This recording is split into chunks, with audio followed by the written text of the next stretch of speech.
when I was 13 or 14, 14 years old, and that's when I was really, I wanted to be a pastor. I think I was 13 or 14. One of the things about me is I have an older brother. He's only a year older than me, and I hero worshiped him. It's just kind of like everyone looks up to their older brothers or older sisters, whatever it is, right? I really looked up to him. He was awesome at sports, like awesome. And one of the sports he super excelled at was American football. And he played on a team, and every time everyone's like, oh my gosh, he's so awesome. And I'm like, yeah, that's my brother, right? And I hero worshiped him. So here's my brother. I worshiped him, right? Not literally worship, but hero worship, right? I loved my brother. And since he was playing football, I wanted to play football. So here he is, and I'm like, all right, next year I'm joining football, but here I am, this skinny little kid. I'm like, I'm so skinny. I'm like you could break me like a chopstick. I was that small, right? So first practice, they put me at tight end. I don't know why. And those of you guys who look up tight end, if you guys know who Travis Kelce is, he's really famous right now because he's dating Taylor Swift. He's a tight end and he's huge. I was tiny. And first practice, they give me the ball. I start to run. And one of the, is practice. Someone hits me on the knee and I hear a pop. And I'm like, oh, my knee. And my knee was really sore. And for the rest of practice, it was my right knee. And I had such a hard time turning left because that means I have to plant my right foot and push off to go to the left. I couldn't turn left. The rest of the practice, I only turned right because my knee hurt that bad. I go home. And my knee is just swelling up. It's starting to hurt. The next day, my parents take me to the hospital because it was that painful. And my knee was swelling up. And they take me to the doctor. The doctor takes a look at my knee and he's like, dude, he didn't say dude, but he's like, you need a specialist. So I was like, what? He's like, yeah, this is bad. I'm like, what? And you know what the first words that came out of my mouth? Does that mean I can't play football anymore? And he's like, yeah, you're not going to be playing football. So I was like sitting there like going, what? I was devastated because this is the first practice. I want to play with my brother. And here I get injured. Next day, they take me to the specialist. Not the next day. That night, I was devastated. That night, right before going to bed, I didn't know what to do. So I started praying.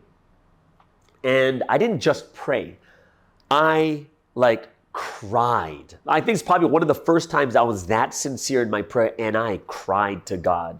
You're 14 years old and I'm crying to God like, God, please let me play football with my brother, right? Like I would be praying this type of prayer. It was pure, it was innocent, it was sincere, it was honest, right? It was something I really, really wanted.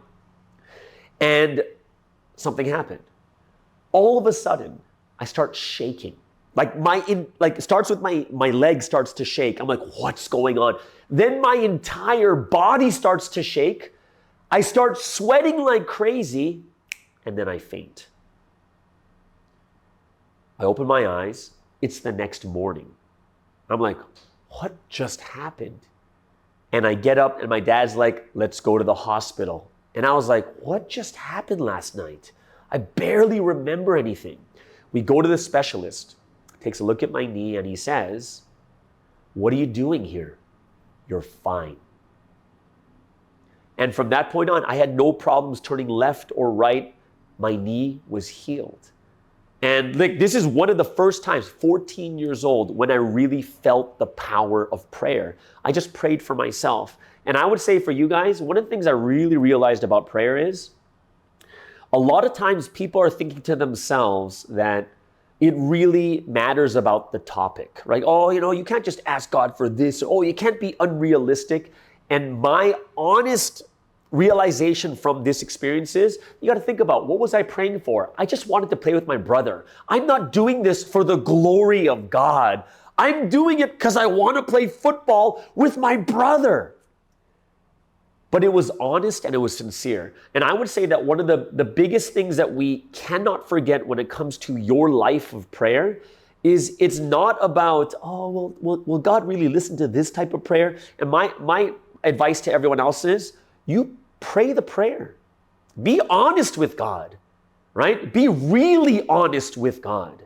And you know what? Yeah, sometimes God may not, right? Sometimes He may not answer your prayers, but you're not going to get those prayers answered if you don't pray them, right? And I'm a firm believer in human responsibility, which means that we need to pray.